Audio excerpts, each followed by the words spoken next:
banyak agak lah. Tak ada pokok, ada buah tu. Alhamdulillah. Kebun orang Paguh dah siap meracun. Mengacun. Dah siap meracun. Tu dia tu. Tunggu mampu dah ni. Tu. Dia pun comel ni. Tu. Dia comel. Tak ada apa dah nak balik dah tu dia. Dia comel-comel ni. Dia tengok. Tak buruk lagi tapi. Dia tu buah pokok kecil pokok ku. Oh, pokok menserta pun lebat.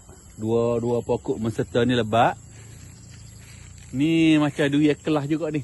Ini ada buah kau? Ada, banyak tu tengok tu. Nampak ya pokok biasa tapi biasa. Banyak. Ni pokok. Tengok cepedak dia, ya Allah. Cepedak dia, sampai ke atas tu. Cepedak dia.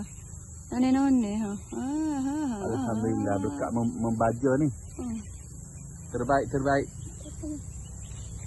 Ayah Mi tu. Cik Mi tu bila nak balik tu, Cik Mi. Banyak pedak dia tu. Banyak. Tengok menserta dia tu. Mana? Nampak sini penuh ni. Tengok ni.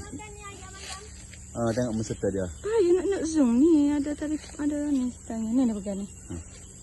Tu tengok menserta dia. Depan tu. Menserta. Tengok keadaan keliling tu. Hak meracun tu. Tengok. Tu. Moja ni. Pergi modak dah. Lepas ni. Buah pokok serta saya lagi. Tengok ada buah. Ada masak sedap lagi. Ya, pokok tu kurang dek. Dapat ada buah juga tu. Tu dia tak balik ni. Selesai juga batu kan? Dia dia? Buah. Dia serta. Serta besar kot. Dia tuan dia balik. Babak ni tinggi.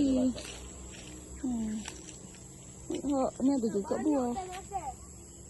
Ada juga buah tu. Tapi tu dah lebat ni. Nak tap ada. Peta dia tu pada? Jadi juga peta dia tu. Noni.